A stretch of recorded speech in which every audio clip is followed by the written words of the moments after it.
Welcome to the weekend edition of the Fast 5 Business News by Fear and Greed. I'm Michael Thompson, and hello, Sean Aylmer. Hello, Michael. Sean, on weekdays, it's all about the Fast 5, the top 5 business stories in 5 minutes. On the weekend, we still keep it to 5 minutes, but we're going to pick out the biggest business story of the week, the most remarkable story, the most ridiculous story today, and then our favourite business-ish story. We'll start with the biggest, obviously. Yeah. What was yours? WiseTech Global, the return of King Richard. Richard White, that is, founder of the company, been running it for 31 years, driver of ideas, also a man who is facing allegations from women who have worked with him over the years. And in at least one case, White's gifted a former lover a $7 million house on Melbourne's waterfront. Now, on Monday, 4 independent directors quit WiseTech Global. The chair was one of those. And the statement from the company was, the statement from the company was very frank. It said intractable differences in the board and differing views around the ongoing role of founder and founding CEO Richard White was a reason for these directors stepping down. The share price lost 20%. Then later in the week, we had its earnings come out, and the earnings weren't that good. And the share price, but what we did find out is that Richard White is coming back as executive chair. The share price jumped 2%, but it is still off about 20% for the week. It is a huge test for corporate governance in this country. At a Senate Estimates Committee hearing in Canberra, the boss of ASIC, Joe Longo, that's a regulator, said that he's very interested in what's happening. He's making some preliminary inquiries. We're going to hear a lot about this one, Michael. Yeah, I reckon that is the biggest story of the week. There was a bit happening in politics, though, as well, and I will mention that. We had some polls at the beginning of the week that showed the coalition opening up a 52 to 48% two-party preferred lead over Labor. Basically, the way it's heading, we may be looking at a change of government when the election is eventually called at some point in the next few months.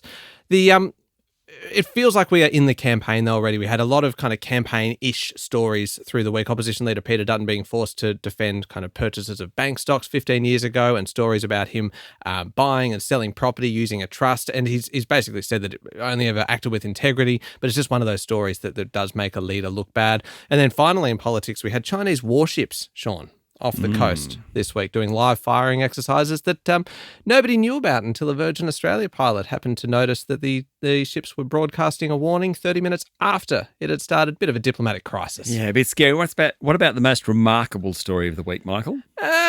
Big week for aviation, Sean. I think every week's a great week for aviation, but this week was a big one, a big hour in particular. Qantas had a jump in half-year profit, but significantly the first time it's paid a dividend to shareholders since COVID. Great day for Qantas, great day for Qantas shareholders. On the same day, though, we had the federal government announcing that it was approving Qatar taking a 25% stake in Virgin Australia, which means that from June, Virgin is back in the long-haul business, and customers like you and me, Sean, we are going to be the winners. My option for most remarkable story, I'm sorry to say, it's Donald Trump again. He's decided to put tariffs on Canada and Mexico from next week, an extra 10% on China, talking about 25% tariffs on EU goods. There was a cabinet meeting where Elon Musk took center stage. Looks like he's getting more power in the Trump administration. Pretty incredible email from Elon Musk to bureaucrats telling them to list what they've done in the last week. The US sided with Russia in the United Nations. There was a deal between the US and Ukraine over access to minerals. The US, or Donald Trump at least, offered a US gold card visa scheme, $5 million, and you can get a social security number, a banning of unfriendly media from the White House, and you had a couple of remarkable meetings. Emmanuel Macron from France, the president, talking to Donald Trump with their longest handshake of all time, 15 seconds, and Keir Starmer, the UK Prime Minister, kind of standing up to Donald Trump a little bit. Yeah, big week. What was the most ridiculous story in your eyes? Oh, look, the absolute rush to reverse climate change action. We found out this week General Motors, Porsche, BMW, Mercedes-Benz are shifting away from electric vehicles, or at least their focus on electric vehicles, back towards internal combustion engines and hybrids. We also had giant BP dumping all premise of becoming a green energy company, abandoning its 5-year attempt to reinvent itself. It's going to boost spending on oil and gas and absolutely slash spending on renewables.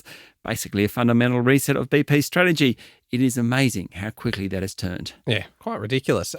Also ridiculous, Sean, is the fact that we've had the largest ever theft in history this week, which is just, the numbers here are staggering.